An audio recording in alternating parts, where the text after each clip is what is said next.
What is the difference between public and private trust? सबसे पहले यह समझना जरूरी है कि ट्रस्ट होता क्या है। ट्रस्ट एक लीगल अरेंजमेंट है जिसमें एक व्यक्ति, जिसे हम ट्रस्टोर या सेटलर कहते हैं, अपने एसेट्स या प्रॉपर्टी को एक दूसरे व्यक्ति यानी ट्रस्टी के पास रखने के लिए देता है। यह सब कुछ एक थर्ड पार्टी, जिसे हम बेनिफिशियरी कहते हैं, के फायदे के लिए होता है। सिंपल शब्दों में एक ट्रस्ट का मेन गोल होता है अपने एसेट्स को प्रोटेक्ट करना और यह सुनिश्चित करना कि वो सही जगह पर सही लोगों को मिले। मान लीजिए आपने अपनी प्रॉपर्टी को अपने बच्चों के लिए ट्रस्ट बनाया है ताकि जब आप न हो तब वो एसेट्स उनके फायदे के लिए प्रॉपरली मैनेज हो।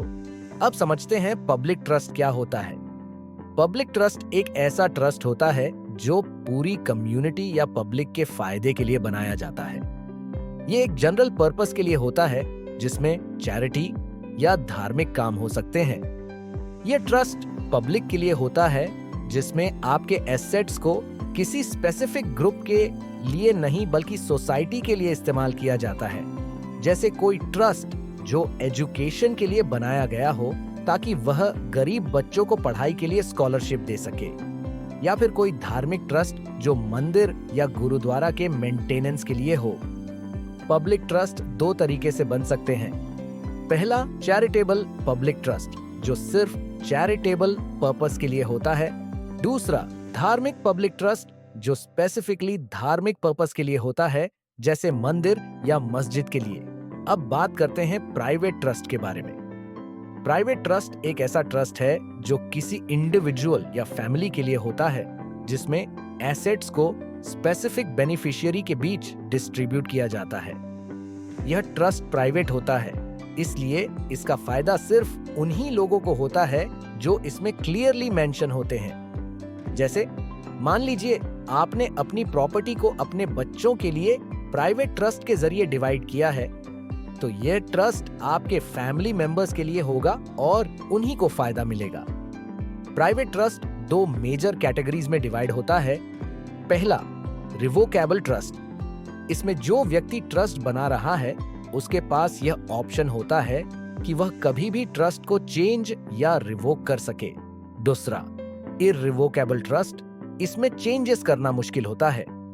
यह या तो नॉन डिस्क्रेशनरी होता है जिसमें ट्रस्टोर को कंट्रोल होता है, या फिर डिस्क्रेशनरी होता है जिसमें ट्रस्टी को कंट्रोल होता है कि किस बेनिफिशियरी को फायदा मिलेगा। अब हम देखते हैं कि पब्लिक ट्रस्ट और प्राइवेट ट्रस्ट के बीच क्या मेजर डिफरेंसेस होते हैं। यह डिफरेंसेस समझना जरूरी है ताकि आपको यह पता चले कि किस सिचुएशन में कौन सा ट्रस्ट आपको चूज करना चाहिए। तो सबसे पहला डिफरेंस यह है कि मंडप पहला, पब्लिक ट्रस्ट पब्लिक के फायदे के लिए होता है, जैसे चैरिटी या धर्म। इसका पर्पस बहुत ब्रॉड होता है और इसमें बहुत सारे बेनिफिशियरी हो सकते हैं। दूसरा, प्राइवेट ट्रस्ट सिर्फ एक या एक से ज्यादा स्पेसिफिक इंडिविजुअल्स के लिए होता है, जैसे फैमिली मेंबर्स या फ्रेंड्स। इसका पर्पस प्राइवेट होता है। दूसरा डिफरेंस है गवर्नेंस का। पब्लिक ट्रस्ट को एक बोर्ड ऑफ ट्रस्टीज मैनेज करता है, जबकि प्राइवेट ट्रस्ट को एक या दो ट्रस्टीज मैनेज करते हैं। प्राइवेट ट्रस्ट में डिसीजन मेकिंग थोड़ा पर्सनल होता है। पब्लिक ट्रस्ट में फॉर्मल प्रोसेस होते हैं। जैसे एक मंदिर का ट्रस्ट, वहां बोर्ड ऑफ ट्रस्टीज होता है जो मैनेजमेंट डिसीजन लेता है। लेकिन अगर आपने अपनी फैमिली के लिए ट्रस्ट बनाया है तो आपके फैमिली मेंबर्स ही उसका मैनेजमेंट करते हैं। एक और इंपॉर्टेंट डिफरेंस है रजिस्ट्रेशन का।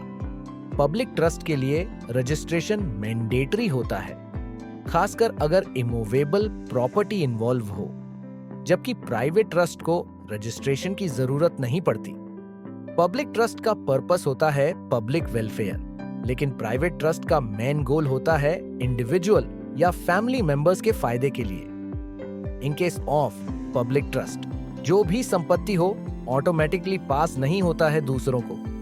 यह डिपेंड करता है कि उसके पास एक वैलिड लीगल डॉक्यूमेंट है या नहीं, जबकि प्राइवेट विल में जो भी संपत्ति है वह पास हो जाएगा हियर के साथ। अगर कोई विल नहीं है तो पता चला कुछ इंपॉर्टेंट डिफरेंशिएशन के बारे में। लीगल ड्राफ्ट बनाने में मदद चाहिए? कांटेक्ट कीजिए लीगल वेरीफायर को और लाइक, फॉलो और सब्सक्राइब करना मत भूलिए।